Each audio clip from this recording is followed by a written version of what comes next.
Fujifilm X-S20, why I didn't buy it, and I've bought a6400 as a Fujifilm shooter, but I'm also a Sony shooter, but I love Fujifilm, but also Sony. So why I've decided to buy a Sony APS-C camera, even if Fujifilm is the king of APS-C? This is a very good question. Let's talk about this now.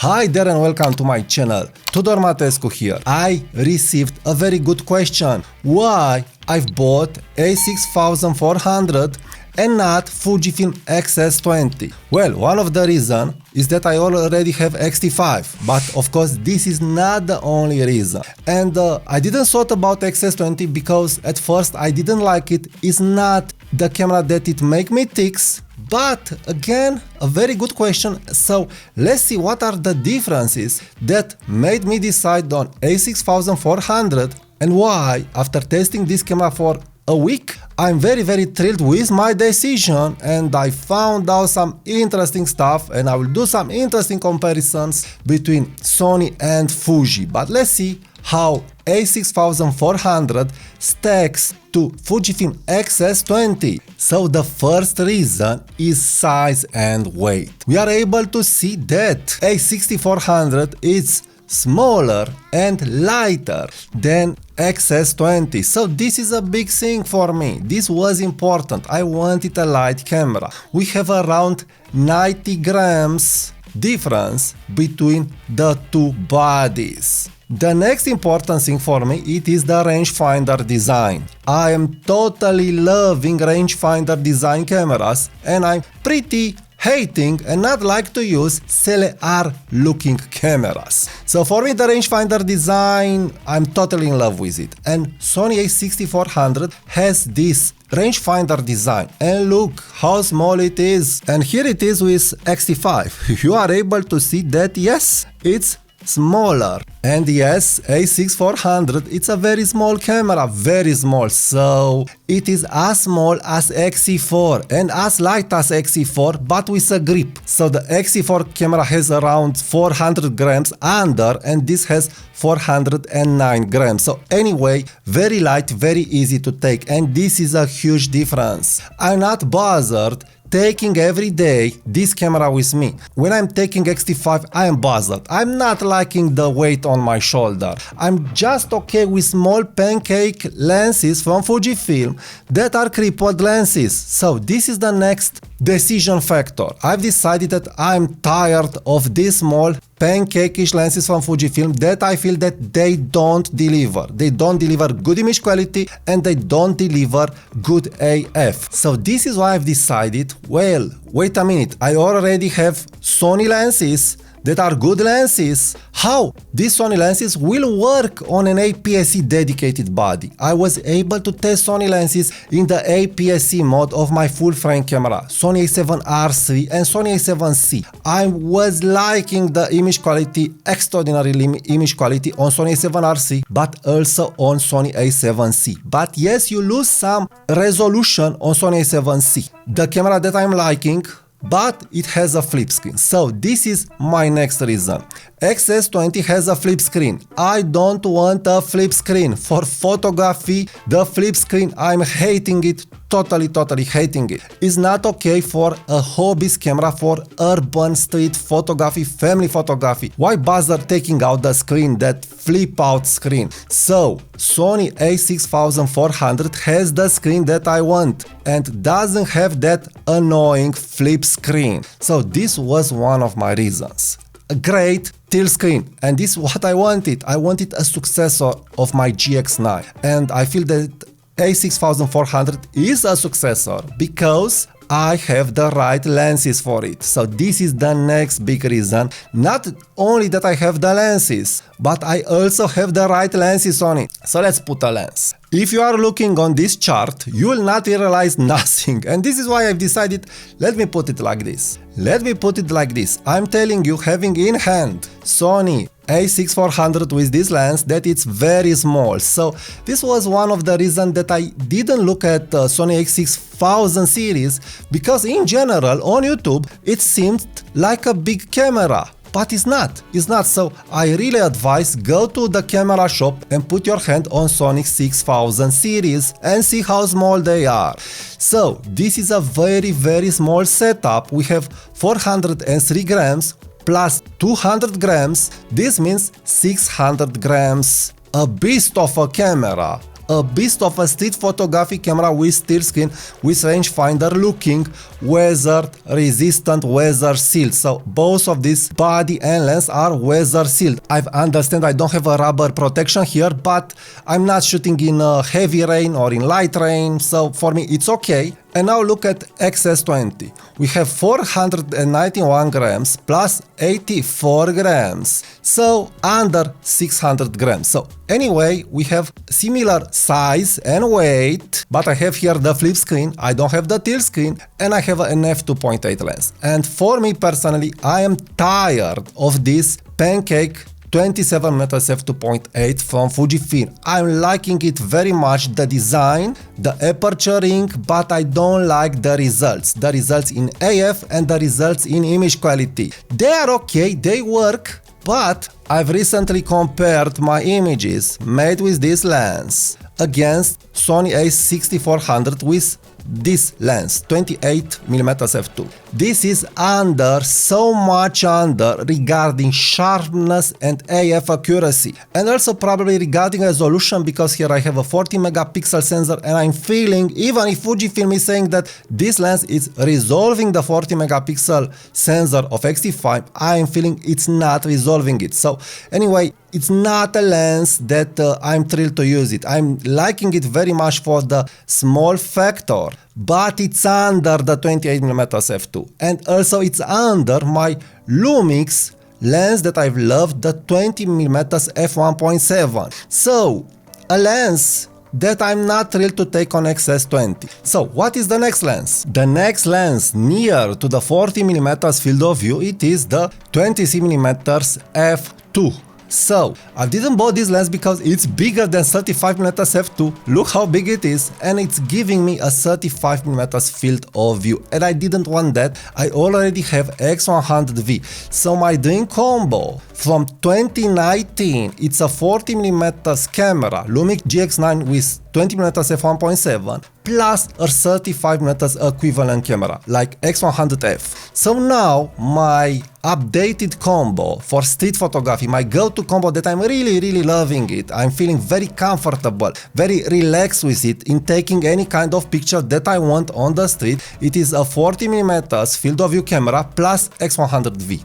And this Sony a6400, it ticks all the boxes regarding this. But now let's compare a little the AF. And by the way, I have a special newsletter dedicated to the passionate photographers. So if you want to learn more about photography tips, tricks, and all kinds of useful information for free, please subscribe to my newsletter, link in the comments and description. So I was able to test a6400 almost with all my Sony lenses, Samyang lenses, Tamron lenses, and so on. So third-party lenses, Tamron, Samyang, but also Sony.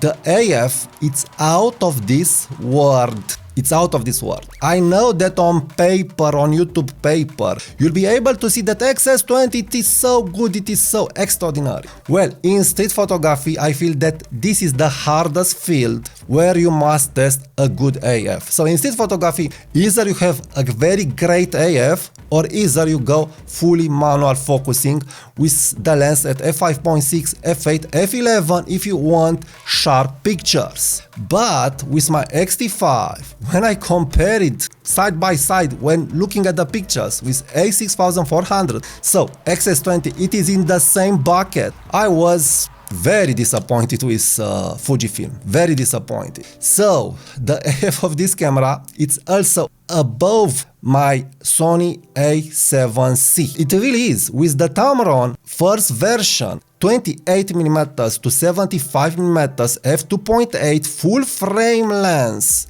a small zoom lens. Let me show it to you. Look how small it is. Look how small it is. It has some weight to it. But this combo, great combo. I hope I'm showing some pictures with a6400 and with this Tamron. So the AF, I was very afraid with the AF of this Tamron. I was saying if it's not focusing with this what I will do? Sigma, and so on, APS-C. But this it's also working on full frame. Why buy another lens? Where I will be? So I was afraid how A6400 will act with Tamron. Wow, wow, wow and wow and wow. It is the best camera till now from the Sony system that totally rocked with Tamron 28 to 75mm f2.8. So great AF, IAF, accurate AF in very hard lighting conditions in street photography. No missed pictures, no missed focuses. With Fujifilm, even if the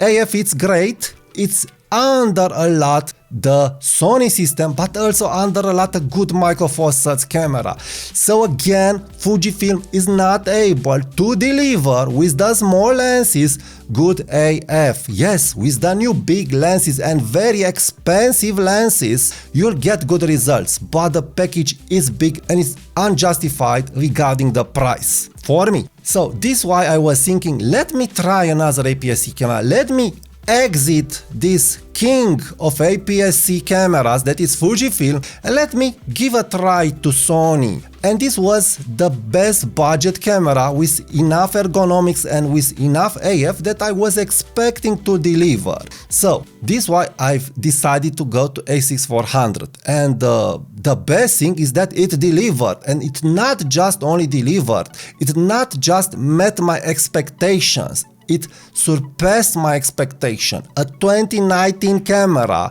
it's killing it regarding AF. Now, my main direction regarding street photography and urban photography, it's black and white files. And I didn't like the black and white files converted from my Fujifilm camera. I don't like them. I like more the files that I'm getting from a Micro Four Thirds camera, but also that I'm getting from Sony APS-C and Sony full frame.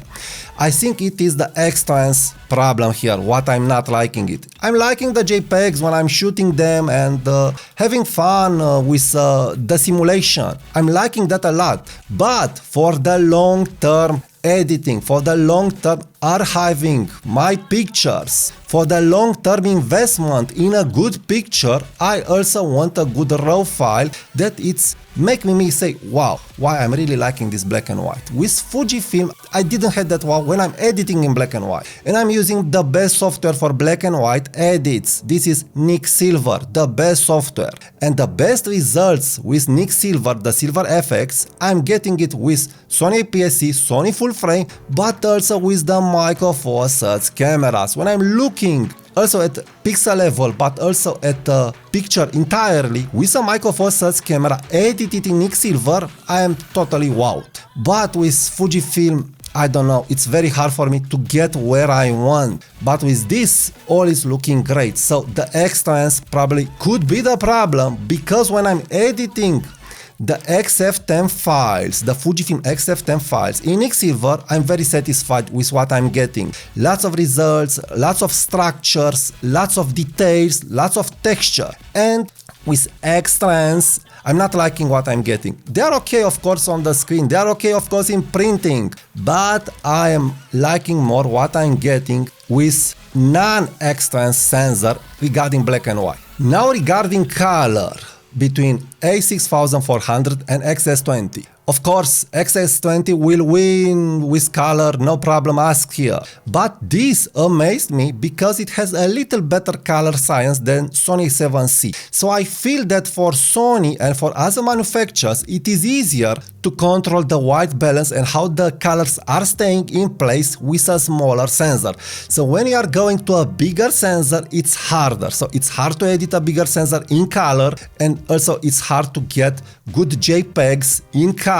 But this is staying a little better than Sony A7C, and Sony A7C, it is already good. It's already good. I don't have that yellowish tint, that magenta tint, that greenish tint. It's not bothering me like it was bothering me on Sony A7R3.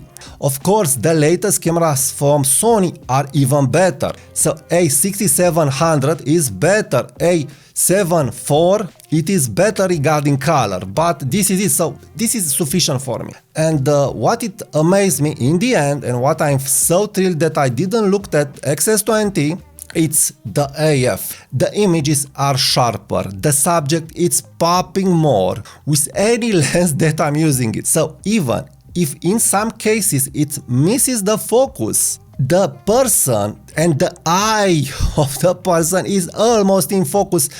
It's very good, very good. X-T5 with the 27mm f2.8 pancake, but also with the 35mm f1.4 and with other lenses, it is far behind, especially in low light situations.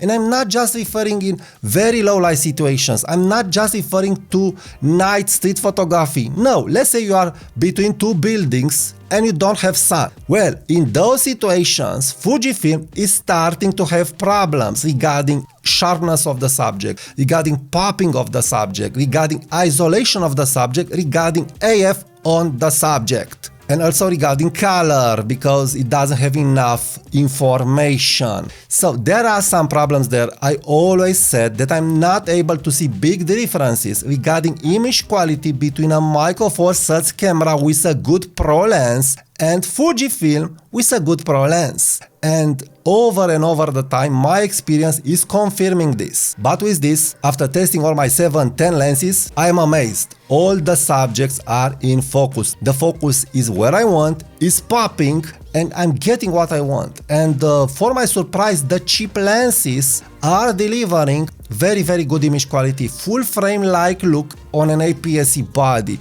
I'll do some interesting reviews. I've tested yesterday the Samyang 45mm f1.8 on this camera, and it's giving me very good results, like the 35mm f1.4 without the loss of resolution, with more popping and with exact AF. Yes, of course, it's not an exactly field of view like on Fujifilm, but the experience and the end result is totally great. So I think that more users will discover the Sony APS-C system, and I really do feel that Sony APS-C is starting to be the king of the APS-C system, because it has the bodies, small rangefinder looking, tilt screen, flip screen, all that you want. It has the lenses. So let's stop whining that we have full frame lenses on a APS-C body, because it's not like that. You really do have very good image quality with full frame lenses on this APS-C,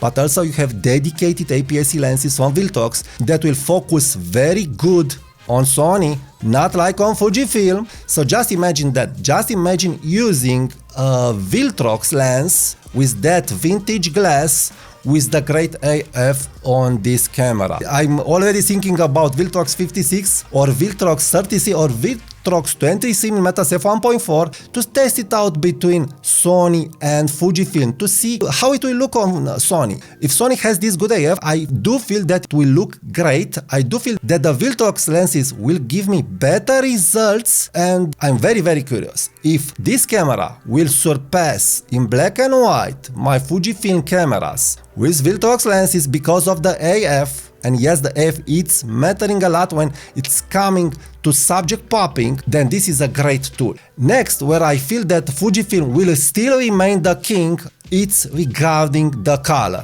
Nothing beats the Fujifilm colors. Also in white balance for editing, but also in film simulations, and also when it comes to editing the video files. Yes, I do agree. I'm not able to take this camera and to take this RAW where I am able to take the RAW files from Fujifilm. And this is why I will continue to use Fujifilm when I want to have that color, when I want to have those ergonomics. I'm not ditching Fujifilm, I'm just enjoying two systems. And I've recorded already a video why I love Fujifilm and Sony, so please check that video. Now another thing that I must address, why this camera and not X-S20, because this is a very verified camera over the years. It was launched in 2019 and lots of vloggers use it and didn't complain about it.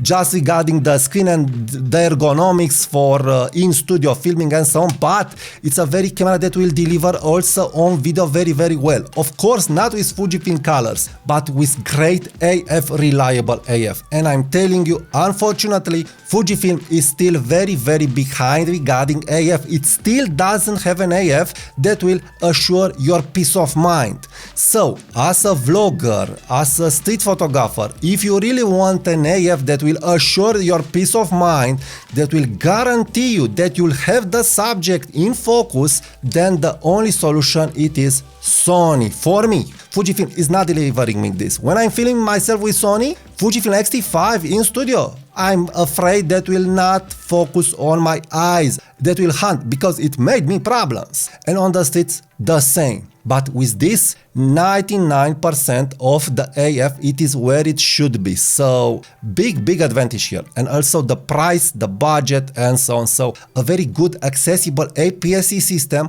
with lots of lenses, even if they are full frame lenses. Don't worry, you will get a very interesting result with full frame lenses. And also you have APS-C dedicated lenses from Tamron, Sigma, Viltrox, and so on. And Sony also released some great APS-C lenses. So this is it. This is why I'm liking it, and I'm very thrilled that I didn't look at X-S20 and I decided not to make any other compromises regarding my needs. So these were my needs, and this camera is fulfilling all these needs. Please subscribe to my channel now. Give it a like, leave me your comments, and check the next video. Click here now.